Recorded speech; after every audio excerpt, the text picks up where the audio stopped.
Hello, everyone, and welcome to the Soulful Mamas podcast. You're with Maria, and I'm so pleased you're here. How was your Christmas? How is your New Year, if you celebrate? Um, it's a busy time, right?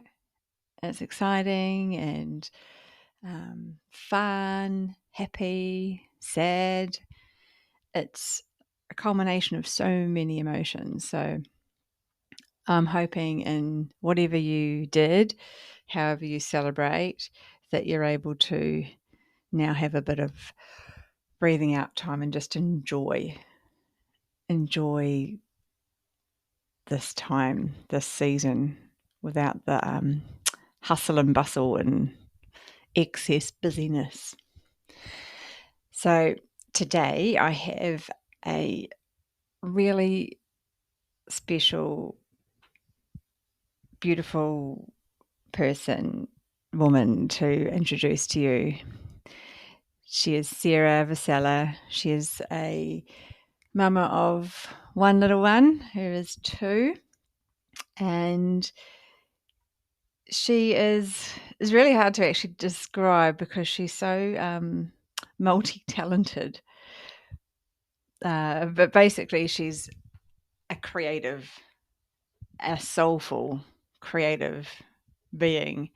And she has a business called Sacred Made, which is the home of soul activation. And she delivers bodies of work and modalities to bring your soul more online, basically. She does this through sacred symbol logos. She offers programs and mentorship as well.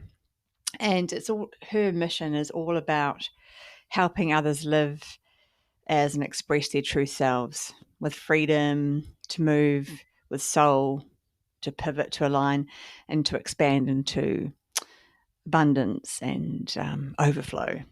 So she speaks my language a lot. I absolutely love her work. And I have known Sarah for, over a year, in the capacity initially through the play circle groups that I offer. So she came with her little one. And she is so gentle and humble, because when she came as a beautiful mama, and she was just loving her child, enjoying her child, and wanting to connect with other mums and learn about what I do and what I offer in terms of holding space for parents and little ones. And it wasn't until quite some time later that I actually learnt just how amazing this woman actually is in terms of her other work and what she brings to the world. And she's got an international audience. So she has this gift of just being present. And she was present in that space she was in with her daughter, connecting with other mums and with me. And yeah, she's not all about me. It was, yeah, really beautiful. And as time went on and we had more conversations and some really beautiful, deep conversations about so many different things. But don't you just love it when you can talk about anything with somebody with real depth, that you feel it is actually soul filling? It's not surface level, what did you have for breakfast today? It's these musings on our world and our planet and our universe and who are we and what is this all about? Those sorts of conversations. Well, anyway, I love them. And so I love this conversation with Sarah, and I'm sure you will too. Yeah, enjoy. I'll stop talking and let's listen to Sarah. Sarah, welcome. Welcome to the Soulful Mamas podcast. It is so, so good to have you here.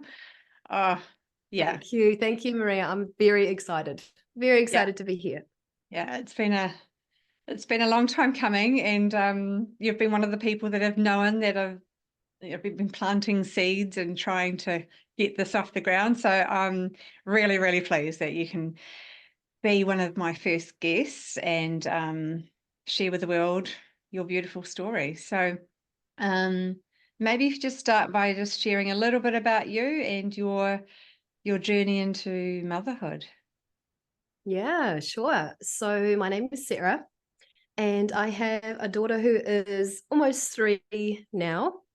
I run my own business, and we'll probably get into a little bit more of that conversation as well, because it definitely weaves into being a mother and all of those things. But yeah, my journey into motherhood was not a surprise, but in a way it was just the right time. So my partner, my husband, and I had been together for, oh my gosh, over 10 years.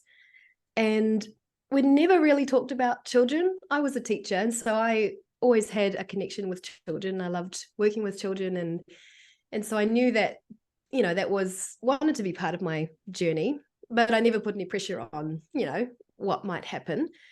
And then just one day we had a conversation and we said, why don't we have a baby?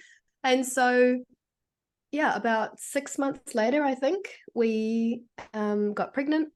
Well, I got pregnant, and Valentina arrived, yeah, after that. And it was, I loved being pregnant, and I know that that's not the case for everybody. So I'm really grateful that, yeah, it was a journey that felt really nourishing and exciting, and my body felt really good throughout that journey. So I'm so, so thankful for that. And yeah, do we want to go into birth and all of those things, or is it Yeah, really? well, that's if you feel called to share that, yeah, great. Yeah. Well, I'll keep it short and sweet because yeah, those things can drag on. But my so she was about 4 days late, and I remember this very pivotal moment where I had gone out into the backyard. It was late afternoon, and the sun was starting to go down, and I was just having some quiet time, because around that time you're just so, the veil is so thin, and you're just in a kind of holding pattern of preparation and waiting for this baby to come earthside. And I just was out in the garden, feet on the grass, and I just remember hearing her voice saying, "I'm coming, mummy." And I knew it was her, and it was something extraordinary that I'd never really experienced before. And then that evening she started her journey. So yeah, I labored through the night, and she was there by the morning, 7 a.m. the next morning. And it all started from there. So it's such a, I always look back on that birth journey as a really huge moment and a really big rite of passage for me and for any woman. And I really believe in that quote about when a baby is born, so is a mother. For myself, that was incredibly accurate.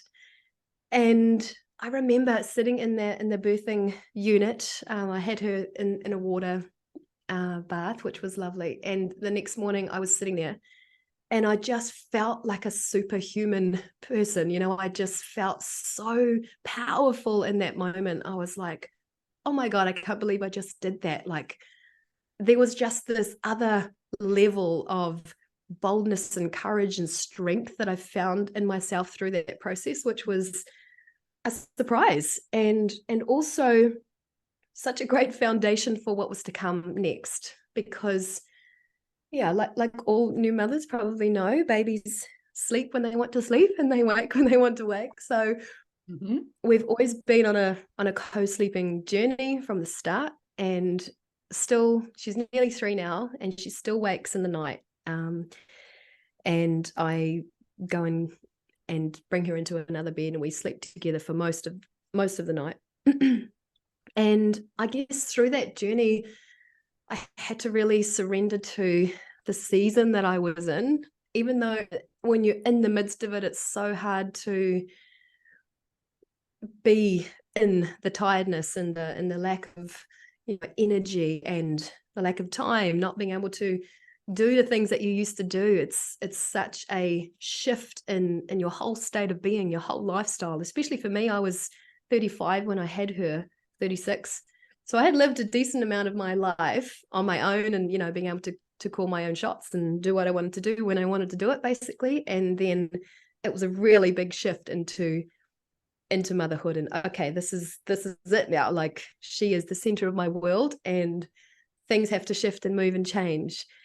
And they have continued to do so. And I've really found a lot of strength and compassion for myself through the process, and knowing that it is only a season and they're only small for so long. And yeah, there's so much that goes into this whole conversation, but that's kind of what's coming through with me and my journey into motherhood thus far. So Oh, I love that. So beautiful. So beautiful. And I think that using the word season is it's so accurate, because we do have these seasons. And I think one of the seasons of birth or post-birth, that fourth trimester, is the one that's really not spoken about too much. And it's so wonderful that you had that strength and that foundation and that gift of that connection with her before, as she was about to start her journey.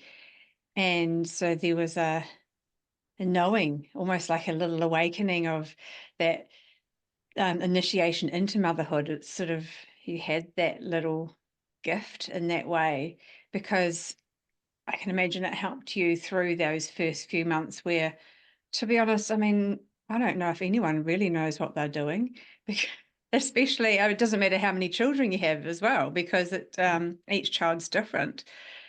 But to have some solid, okay, we're in this together, I'm good, I've got this. You're kind of empowered in a way as a mother. Do you feel that you were, that empowerment came from anyone or thing externally, or was it an internal feeling more so?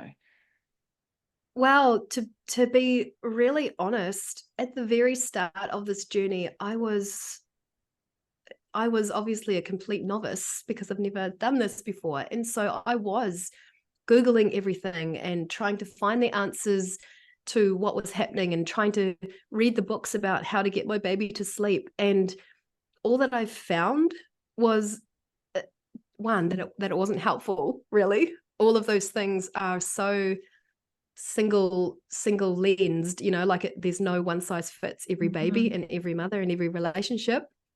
And what really changed for me, Maria, was actually when I found you, and I found our Play Circle group, and I found a group of mothers who were doing things the way I wanted to do and the way that I was doing them. Because up until that point, I had the kind of antenatal group of mums, and they're so lovely, such wonderful people. But we did things quite differently. And so I couldn't feel like I could really share about, the struggles of co-sleeping and all of those things, where somebody could truly understand me. And it wasn't until I found mothers who were doing the same thing and raising their children in a similar way, that I felt like, okay, I can gather strength here in my tribe. Like, I can actually lean on these moms and speak to them and hear their story as well, and find myself in here. And it wasn't up until that point, and that was quite far on. I think it was about 6 or 9 months, maybe. Yeah. So I had felt a lot of struggle, really, before that, and looking outside of myself for answers. And it wasn't until, and I didn't even realize that's what I needed. I didn't even realize it was like, oh, I just need to be heard by somebody who gets it. I didn't even realize that's what I needed at the time. So I'm so thankful for you, and for our Play Circle group, and also for things like this Soulful Mamas podcast, where, because I was doing it too, I was listening to all the co-sleeping podcasts, and I was like, oh my God, I actually resonate so much with how these mums are doing things. It's it's the way I want to do things, and I could actually trust myself more in the process and actually lean into the ways that I wanted to do things, not just what their book said about bloody, I don't know, trying to settle them in their bed and then walk away. And it just didn't feel right, but I didn't know how to make it right. And it wasn't until I found that group of mums that I was like, okay, cool, we can do this. And when it's crap, when everything turns to shit, then that's okay. We can talk about it. We can be open and express all of it, and then move through, you know? That's, yeah, it's so true. It's embracing that feeling, that knowing, because like play circle is, I guess it's not for everybody as well, and that's okay, but it's permission to seek outside of the box, so to speak, and find your people, find your tribe, find your village. And as it goes, your village will be your village, but then it expands and we're all actually connected. But it's okay that we have different ideas and ways of doing things, and each child's different, so you are going to do it differently.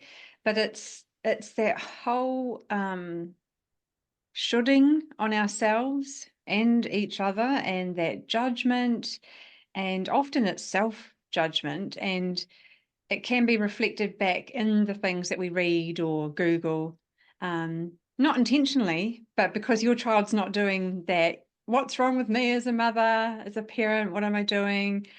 Yeah, it's a challenge. And if you haven't got that ability to go within and find your inner strength and tap into your own inner knowing and wisdom, because that is probably the thing that led you to Play Circle, you would have just been more open to a conversation that somebody else had, where somebody went to this place and your little antennae would have been, what's that? Yeah, there has to be an openness to seeking for yourself and for, Valentina as well. So it takes a bit of courage, I think, as a mum. And I know I didn't have that so much with my son, but with my daughter, my second child, she very similar to what you're explaining, what you're sharing with, but Valentina's your first, and that wasn't my experience. Yeah, I had a lot of shooting on myself until I, thought, okay, there's got to be this. You feel like out of alignment, right? It doesn't feel right, that feeling, and we either listen to it and be a bit uncomfortable for a while, or we ignore it and push it aside, but it doesn't actually go away. Hey, so Yeah. And yeah. I feel like there is so much deconditioning that happens too around parenting and in the way that we were parented and the way society even sees parenting sometimes, that you don't even realize is there until you become a parent. And you're like, actually, no, I don't want to do things that way. Or no, this feels more in alignment with who I am and the way that I want our relationship to be and the way I want to do things. And yeah, I just want to share just quickly the way I found Play Circle was very serendipitous, and it's exactly how the universe works. So I had been, this was the time when the COVID-19, all of those fun things were happening, and we were being pushed to, take this vaccination, whatever. And I decided not to, because I had that choice. And then I found out that the circles that I had been going to, you needed to have that in order to be at those. And so that was a really hard time, because I felt so isolated in that decision. I felt like I was cutting myself off from, all of the social interactions and everything in life, but I just knew that it was right for me. And for everybody, this decision is unique and their own. And I don't believe anybody made the right or the wrong decision.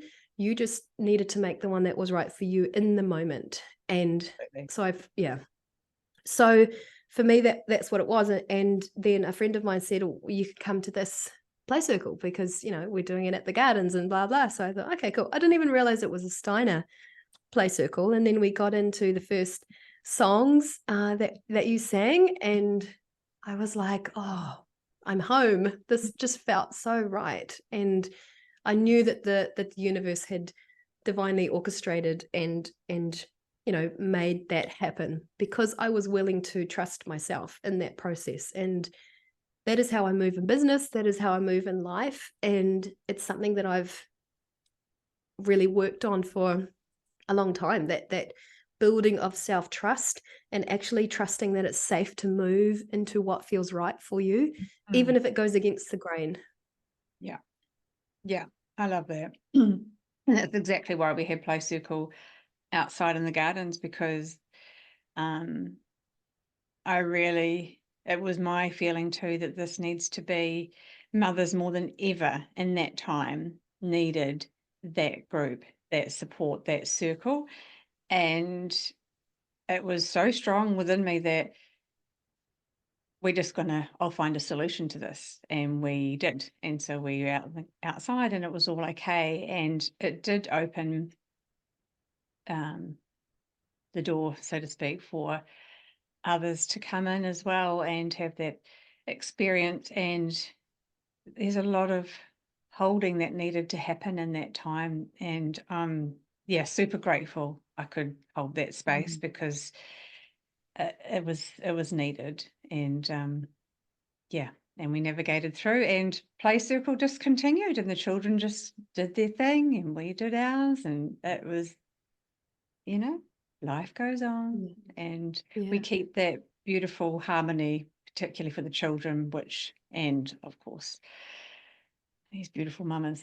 So thank you for sharing that. And where has from that, it was nearly 2 years, is it 2 years ago? Probably. It would have been about, it was in term 4 a couple of years ago. So over that last few years, where has that journey taken you? Has motherhood guided you in different directions, or have you gone back to teaching, or did, how did that impact, if it did at all? Yeah. Oh, yes. Yes, it definitely did. As I mentioned before, I run my own business. It's a creative business, but it's also a healing, activation, mentorship kind of business. And I was really excited to get back into my work because it's actually a soul-led business. So I am doing what I love to do in the world. So I actually came out of my maternity leave early, about a month early, and I was coming back to fully booked out packages and clients that had found me during my time away from social media, because I took, I think, 3 months completely offline because I just knew I needed that bubble of me and baby time. And then I started to come back online after that 3 months, and there were people reaching out wanting to work with me. So I thought, okay, I'm excited to see how this is going to go. I was actually excited to see how I could balance work and a baby. And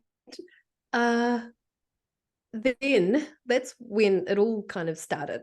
That was the big refining, intentional, like coming into hyper alignment with myself and the way I want to do things in business. And it hasn't really stopped since then. So what I found was my business began to grow, and I had mixed emotions about that. One, I was excited because things were getting busier, I was making more income, things were feeling really great. And then I also felt, okay, I have only a limited amount of time because I'm still caring for this little person.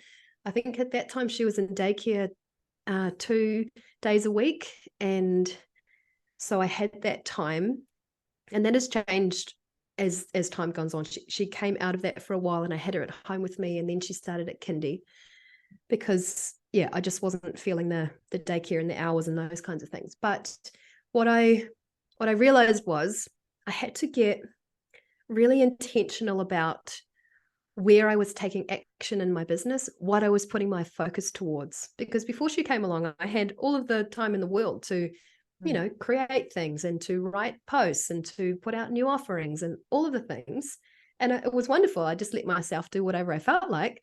And then she came along and I was like, whoa, okay, I am exhausted. I am, you know, still in love with this work, but I have limited time to devote to it now. And so I had to get really intentional with what offerings served and nourished me and also were, you know, providing an impactful experience or product or service for somebody else. And so I started to make changes in the way I did things, and I condensed things. I let go of a lot of things that I was offering, like full branding packages. I just knew that that wasn't in alignment for me anymore. It didn't feel like a full body yes. And so I let that go. And I just had to trust, because at that time, when I made that decision, that was my primary source of income, the branding packages.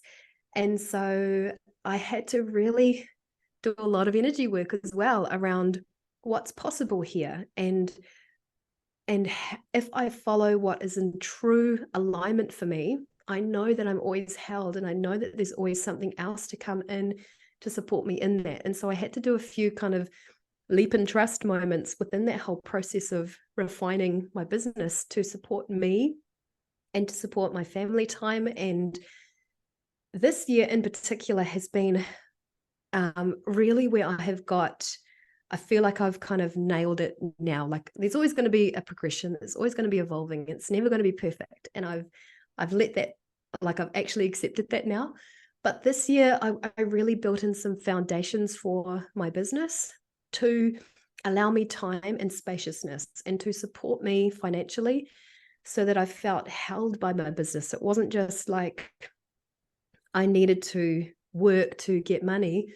It was more so, what offerings do I really want to bring out to the world? What fills me up? What brings me into my state of overflow and nourishes me and can be of service to others? And that's where I leaned in, and that's where I built online courses and other ways to work with me in a really intentional and highly focused but wonderful way. So yeah, that has been a big journey, balancing life and business and all of those things.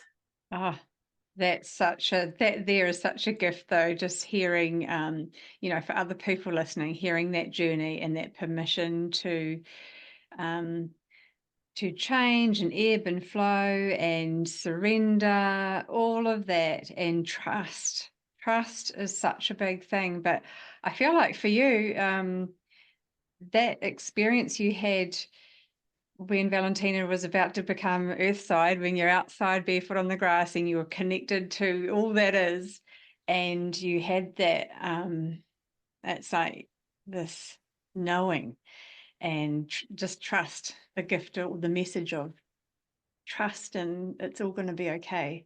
And that birthing process, birthing a little human, and you continue to do with the work, your offerings, birthing them into the world too, because they're so beautiful. And everyone listening, if you see my logo, that is courtesy of the beautiful Sarah and her um, amazing work. So it's yeah, it's been amazing watching your journey, and as you're like this flower that's just blooming and continues to bloom.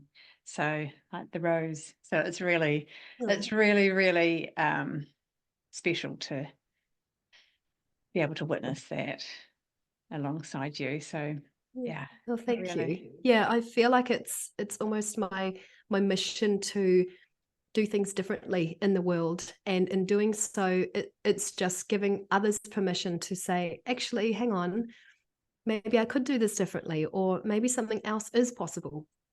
So yeah, I've always got strength and courage even just from that, from knowing that when I follow what's right for me and share that in any kind of way that I do online or within my business, that it's actually like a beacon for others to say, actually, yeah, I want to do things differently too, or I know I'm here to do things differently. Because a lot of us, we know that already. We know we're not here to follow the mainstream way of living or working or all of those things. And so the more that I can unsubscribe from those things myself and actually make choices in alignment with that higher self and the way I really actually want to do things, the more it's like showing others what's possible too. And that's how I have got to where I am, seeing other people in the world doing things differently and going, hang on a minute, I want to do something like that too. Or I want to do something differently as well. But yeah, trust is a huge thing. And I just wanted to actually put in here,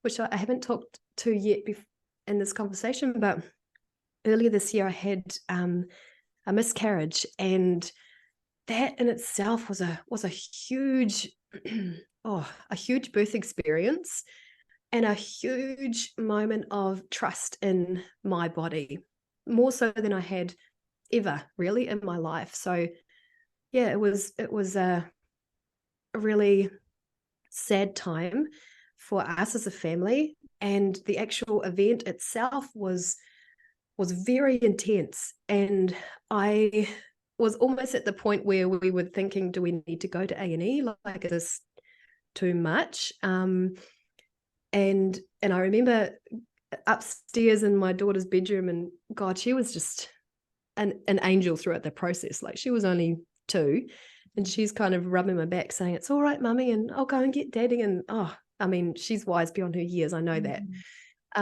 But I remember having a moment in her, I was getting into the evening, I'd been talking to my midwife and telling her kind of how much blood loss and all of those things, and she was kind of like, you're right on the edge of, needing to go and get support. And I just remember surrendering in my daughter's room and just speaking out loud saying, okay, I've surrendered enough.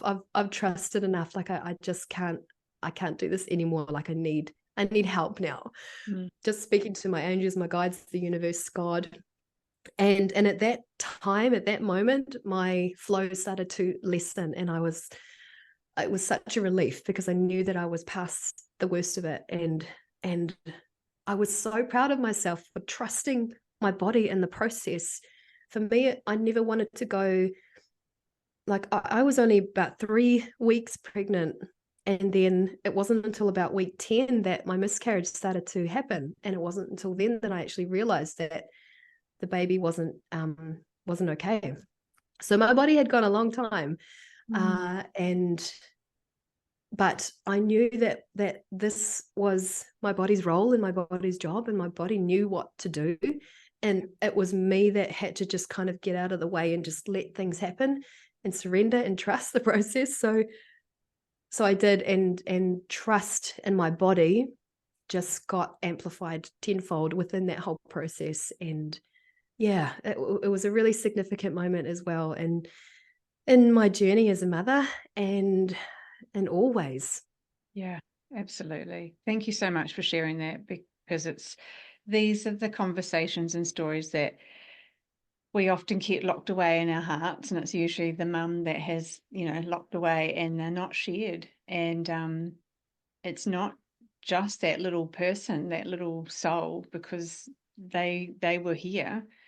It's also your journey and your processing and your healing, and that capacity and permission to grieve and heal and talk, share, just to share. It's I remember seeing you afterwards, as it might have been a week or two, I can't quite remember. And there was just, and within the group, there was so much love for you. And it was like almost like the sisterhood of knowing and permission to share and cry. And I felt very grateful I could, give you that really big embrace. But also in that, I felt so much strength from you at the same time. So, there's a big grieving that you're going through, and we're all grieving with and for you. But I felt strength from you, and since then, it's you continue to, like I said before, bloom. So there's I think you did allow yourself that you recognized your little one, that little soul, and they're forever part of your family, and that story. And the more we can share and talk, and again gives other people permission to acknowledge, and regardless of how far along you are in your pregnancy, it's huge. It's huge. And we really do need to have more of these conversations, I feel. So thank you so much. I appreciate you having the courage to bring that up. It's not something I'm going to probe people to do, but it's beautiful when it comes, because and it's honoring that whole time, honoring your little person. And Valentina, how beautiful is she? Just Oh yeah. all knowing, just holding space for you as well, and just loving you through it all. Yeah.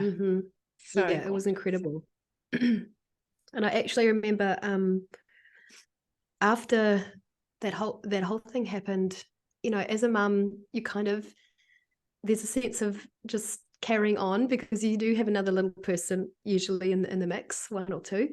And so the grieving actually came for me when I went to a women's circle. I was invited to go to a women's circle by somebody I was doing a logo for. And I thought it was really important for me to go, even though it was tricky because it was kind of at bedtime and I was humming and hawing as to whether I should go. I went and I just spent the whole time bawling my eyes out. And I knew that it was my emotional body like processing what had happened. And I hadn't really had the space or even just been held really in a long period of time by a group of women. I mean, I didn't even know the majority of these women, but it didn't matter. I was safe to release what was there in me, and that was so healing for me. I didn't even, again, divinely guided. I didn't realize I needed to go there for that, but that is exactly what happened when I was there, and I was so thankful for that whole process. Yeah, I think the importance of those circles, those woman circles, when you feel safe, because you know what you say or share it's held within the circle, and there's not it's and when you feel safe, it's just like with children, you can breathe and you can be, and whatever needs to come up or out can, rather than we're just the same as our little ones, really. We've just had more years of learning how to like cover it up. Yes. We all need that opportunity to express, and we could learn from our little people when they do express. And often it's the first, let's shut this down, they shouldn't be doing this, but really it's they're just trying to tell us something.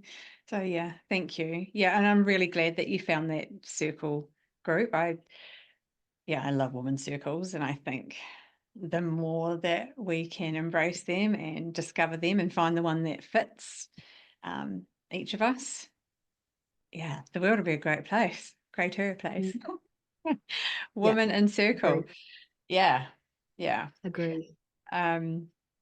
Okay, well, Sarah, I'll put all of because your offerings are amazing, and I know people are going to want to know more about what you do. So we'll put all of that information in the show notes, where to find you on Instagram's your main hangout place. Or would it be Pinterest? So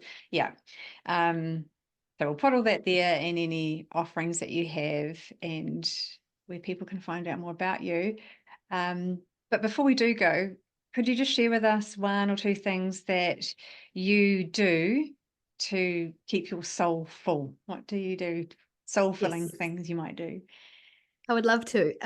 So for me, being a creative person, having free creative time has always been a way for me to connect with, you know, the truer part of me, my soul, my higher self, God.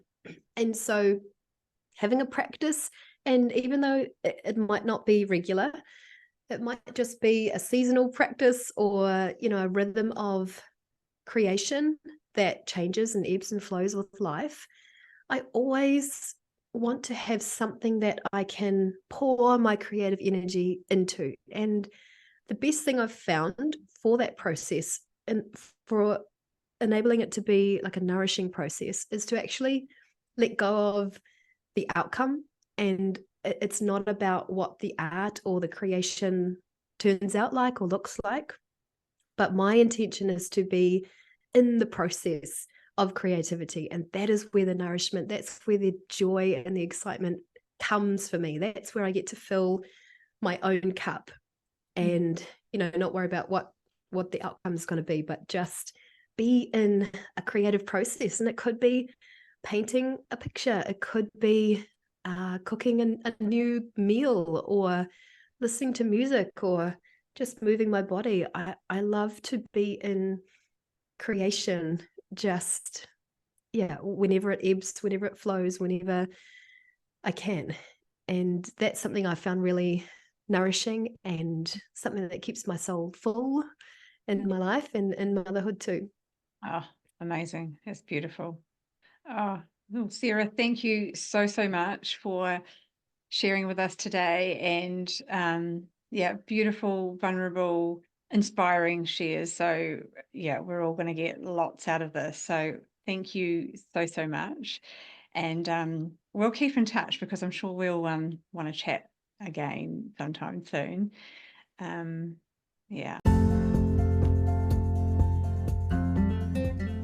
What a beautiful, soul-filling conversation with the soulful Sarah. So beautiful. I could chat with her for hours and we could talk about so many topics. It's when you find a person that you can just talk about anything and everything with, Sarah's that person. But keeping it within the time frames, we focused on what we're focusing on. However, I would love to have more conversations with her in the future. She was so open and generous and even vulnerable with her sharing, which is really, it's one of her many strengths, but she's a very strong, in her own power woman. And it's one of the gifts I think she shares, is that permission to be in your power as a woman, but still be very soft as well. That graceful feminine flow, but the capacity to access the masculine when needed, to have that strength and take action and get things done. So you can find out more about Sarah on her website and her beautiful Instagram page and Pinterest pages. She's obviously a creative and her work is just next level incredible. So do go and have a look and you'll see what I'm talking about. It was really hard to narrow down the takeaways for this episode, but I've got a few for you. Takeaways for today were: number 1, motherhood is a rite of passage. When a baby is born, so is the mother. Number 2, each phase is only a season, and seasons pass. Number 3, too many books and Googling can lead to overwhelm. Number 3, feeling the relief and giving yourself permission for strength to find like-minded mums, and that need for being heard and seen, and then being able to lean in the ways that we each want to do things, even if it's different to what your other friends and family members are doing. Number 5, there is this need for a deconditioning around parenting in society. We need to be willing to trust our own bodies, ourselves, and our children. And number 6, having the boldness and strength and courage to provide a really solid foundation for our children and for ourselves on our parenting journey. Thank you so much for listening today. If you haven't already, please subscribe to the podcast, and if you're feeling up to it, you can rate it and leave a review. And otherwise, I will see you next time. Wishing you a beautiful, soul-filling day. Bye.